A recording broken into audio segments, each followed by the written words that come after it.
Nama saya Ningsilvi Miladia dengan NIM 612012302666 dari kelas RA4 Manajemen.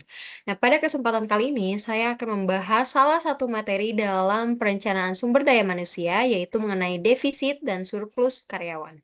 Nah, saya memilih materi ini karena permasalahan, kekurangan dan kelebihan karyawan itu cukup sering terjadi dalam dunia pekerja. Nah, kondisi tersebut dapat mempengaruhi kegiatan operasional perusahaan mulai dari meningkatnya beban kerja sampai dengan terjadinya pemborosan biaya tenaga kerja. Nah, dalam pembahasan ini saya akan menjelaskan mengenai pengertian defisit dan surplus karyawan, faktor penyebab, dampak yang ditimbulkan, strategi untuk mengatasinya, serta contoh penerapannya dalam industri perhotelan.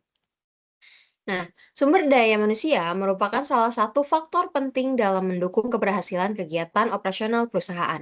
Pada dasarnya, kegiatan perusahaan tidak akan berjalan dengan baik apabila tidak didukung oleh jumlah tenaga kerja yang sesuai dengan kebutuhan. Oleh karena itu, perusahaan perlu melakukan perencanaan sumber daya manusia untuk menentukan jumlah dan kualitas tenaga kerja yang dibutuhkan. Nah, perencanaan tersebut itu dilakukan agar perusahaan memiliki karyawan yang sesuai dengan kebutuhan pekerjaan dan tujuan yang ingin dicapai. Namun, dalam pelaksanaannya, tidak semua perusahaan mampu menjaga keseimbangan antara jumlah karyawan yang tersedia dengan kebutuhan pekerjaan. Nah, dalam kondisi tertentu, perusahaan dapat mengalami kekurangan tenaga kerja karena jumlah pekerjaan yang lebih banyak dibandingkan dengan jumlah karyawan yang tersedia. Sebaliknya, perusahaan juga dapat mengalami kelebihan tenaga kerja ketika jumlah karyawan lebih banyak dibanding dengan kebutuhan pekerjaan. Nah, kondisi tersebut itu dikenal sebagai defisit dan surplus karyawan. Selanjutnya, saya akan membahas mengenai defisit karyawan. Jadi, secara sederhana, defisit karyawan itu merupakan kondisi ketika jumlah tenaga kerja yang tersedia itu lebih sedikit dibanding dengan jumlah tenaga kerja yang dibutuhkan oleh perusahaan. Jadi, sebagai contoh, suatu perusahaan itu membutuhkan 100 orang karyawan untuk menjalankan seluruh kegiatan operasionalnya. Namun, perusahaan tersebut itu tidak memiliki perusahaan tersebut itu hanya memiliki 80 orang karyawan, yang artinya perusahaan tersebut itu mengalami kekurangan atau defisit sebanyak 20 orang karyawan. Jadi, defisit karyawan itu dapat terjadi karena berbagai faktor, misalnya meningkatkan jumlah pekerjaan, adanya karyawan yang mengundurkan diri, tingginya tingkat turnover, terus perluasan kegiatan perusahaan atau karena perusahaannya kurang tepat dalam melakukan perencanaan kebutuhan tenaga kerja. Nah, apabila kondisi tersebut tidak segera ditangani, karyawan yang masih bekerja akan menerima beban pekerjaan yang lebih besar. Lalu, defisit karyawan juga itu tentunya dapat memberikan dampak bagi perusahaan maupun karyawan. Nah, dampak pertamanya adalah meningkatkan beban kerja. Ketika perusahaan mengalami kekurangan tenaga kerja, pekerjaan yang seharusnya diselesaikan oleh lebih banyak orang harus dikerjakan oleh jumlah karyawan yang lebih sedikit. Nah, akibatnya karyawan itu harus bekerja lebih keras untuk menyelesaikan pekerjaannya. Nah, apabila kondisi ini berlangsung dalam waktu yang cukup lama, itu karyawan dapat mengalami kelelahan kerja. Nah, kelelahan tersebut itu kemudian dapat menyebabkan produktivitas dan kualitas pekerjaannya menurun. Nah, dalam perusahaan yang bergerak di bidang jasa, kekurangan karyawan juga dapat berpengaruh terhadap kualitas pelayanan kepada pelanggan. Nah, bahkan, apabila beban kerja itu terus meningkat tanpa adanya solusi dari perusahaan, itu karyawan dapat merasakan tidak nyaman dalam bekerja dan akhirnya memilih untuk meninggalkan perusahaan. Oleh karena itu, defisit karyawan yang tidak segera ditangani dapat menciptakan permasalahan baru. Salah satunya adalah meningkatnya turnover karyawan. Nah, selanjutnya adalah surplus karyawan. Jadi, surplus karyawan merupakan kebalikan dari defisit karyawan. Nah, surplus ini terjadi ketika jumlah tenaga kerja yang dimiliki perusahaan lebih banyak dibanding dengan kebutuhan pekerjaan yang tersedia. Jadi, sebagai contoh, suatu perusahaan memiliki 100 orang karyawan. Namun, berdasarkan kondisi operasional, perusahaan sebenarnya hanya membutuhkan 80 orang karyawan. Yang artinya perusahaan tersebut itu mengalami kelebihan atau surplus sebanyak 20 orang karyawan. Jadi surplus tenaga kerja itu dapat terjadi karena beberapa faktor, misalnya terjadi penurunan aktivitas perusahaan, terus penggunaan teknologi yang menggantikan sebagai pekerjaan manusia, Terus, restrukturisasi organisasi, terus ada penurunan permintaan konsumen atau kesalahan dalam melakukan perencanaan kebutuhan tenaga kerja. Jadi meskipun terlihat seperti masalah yang lebih ringan dibanding dengan kekurangan karyawan, sebenarnya surplus tenaga kerja ini dapat memberikan dampak negatif terhadap perusahaan.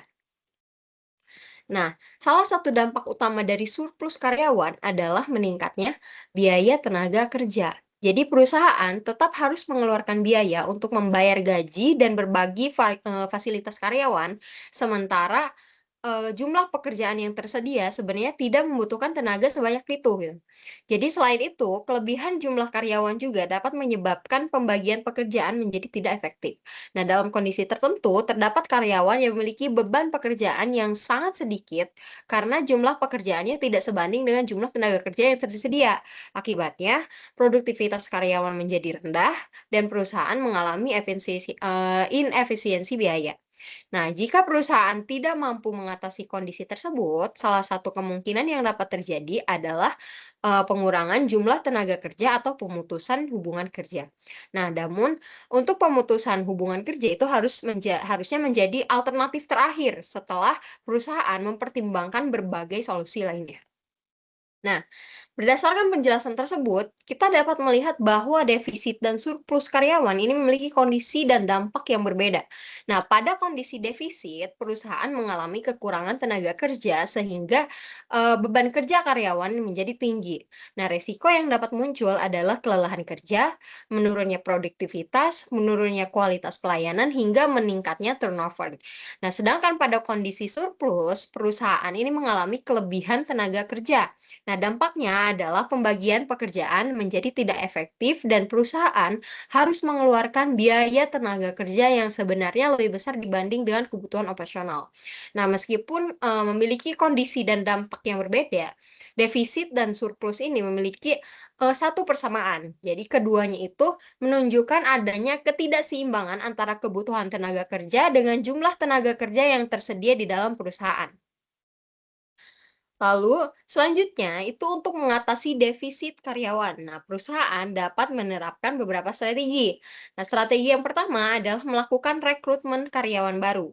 Jadi, rekrutmen ini dapat dilakukan apabila perusahaan memang membutuhkan tambahan tenaga kerja dalam jangka panjang.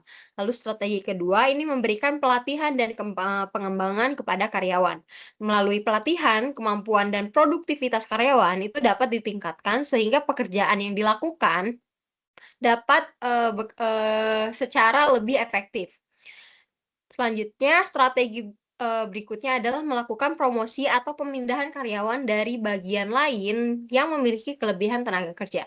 Jadi perusahaan juga dapat menggunakan tenaga kerja sementara apabila kebutuhan tenaga kerja hanya terjadi dalam periode tertentu. Selain itu, perusahaan juga perlu memperbaiki sistem pembagian pekerjaan dan meningkatkan program retensi karyawan. Jadi menurut saya, meningkatkan retensi karyawan ini menjadi salah satu strategi yang penting, karena perusahaan akan, tetap mengalami kekurangan tenaga kerja apabila terus melakukan rekrutmen karyawan baru. Tetapi pada saat yang sama, banyak karyawan lama yang memilih untuk meninggalkan perusahaan. Nah, sedangkan untuk mengatasi surplus karyawan, perusahaan juga dapat menerapkan beberapa strategi. Nah, yang pertama, perusahaan dapat menghentikan sementara proses rekrutmen. Hal ini dilakukan agar jumlah tenaga kerja ini tidak semakin bertambah. Kedua, perusahaan dapat melakukan mutasi atau pemindahan karyawan ke bagian lain yang lebih membutuhkan tenaga kerja. Nah, strategi berikutnya adalah melakukan pelatihan atau reskilling. Jadi melalui pelatihan ulang, karyawan dapat memperoleh keterampilan baru sehingga dapat ditempatkan pada bagian pekerjaan lainnya. Perusahaan juga itu dapat melakukan pengurangan jam kerja atau menawarkan program pensiun dini. Jadi apabila berbagai strategi tersebut tidak mampu menyelesaikan permasalahan, perusahaan dapat melakukan pengurangan jumlah tenaga kerja. Namun menurut saya, pemutusan hubungan tenaga kerja itu harusnya menjadi pilihan terakhir karena keputusan tersebut itu tidak hanya berdampak terhadap perusahaan, tapi berdampak juga terhadap kehidupan karyawan. Nah, agar pembahasan mengenai defisit dan surplus karyawan ini lebih mudah dipahami, saya akan memberikan contoh penerapannya dalam industri perhotelan. Nah, industri perhotelan ini memiliki kebutuhan tenaga kerja yang dapat berubah sesuai dengan tingkat kunjungan tamu. Pada saat high season, seperti musim liburan, akhir pekan, atau libur nasional, jumlah tamu itu biasanya mengalami peningkatan. Nah, kondisi tersebut itu menyebabkan aktivitas operasional hotel menjadi lebih tinggi dan beban kerja karyawan juga ikut meningkat. Nah, apabila peningkatan jumlah tamu ini tidak diimbangi dengan jumlah tenaga kerja yang memadai, maka hotel dapat mengalami defisit karyawan. Sebaliknya, pada saat low season, jumlah kunjungan tamu mengalami penurunan sehingga aktivitas operasional hotel juga menjadi lebih rendah. Nah, apabila jumlah karyawan yang tersedia tetap sama, sedangkan kebutuhan pekerjaannya menurun, maka perusahaan ini dapat mengalami surplus tenaga kerja. Nah, berdasarkan contoh tersebut, menurut saya masalah utama yang dihadapi perusahaan sebenarnya bukan hanya mengenai banyak atau sedikitnya jumlah karyawan. Masalah yang lebih penting adalah bagaimana perusahaan mampu menyesuaikan jumlah tenaga kerja dengan perubahan kebutuhan operasional. Nah, jika perusahaan memiliki sedikit karyawan, maka beban kerjanya akan meningkat. Sebaliknya, jika perusahaan memiliki terlalu banyak karyawan, biaya tenaga kerja menjadi kurang efisien. Nah, oleh karena itu, perusahaan ini membutuhkan perencanaan sumber daya manusia yang tepat dan fleksibel. Nah, salah satunya melalui forecasting atau perkiraan kebutuhan tenaga kerja. Nah, perusahaan itu perlu memperkirakan kapan jumlah pekerjaan akan meningkat dan kapan jumlah pekerjaan akan menurun. Nah, dalam industri hotel, perusahaan dapat menggunakan data tingkat kunjungan tamu pada periode sebelumnya untuk memperkirakan kebutuhan tenaga kerja. Nah, berdasarkan permasalahan tersebut, itu terdapat beberapa solusi yang dapat diterapkan oleh perusahaan. Yang pertama itu melakukan forecasting kebutuhan tenaga kerja. Nah, perusahaan harus menggunakan data operasional sebelumnya untuk memperkirakan jumlah tenaga kerja yang dibutuhkan.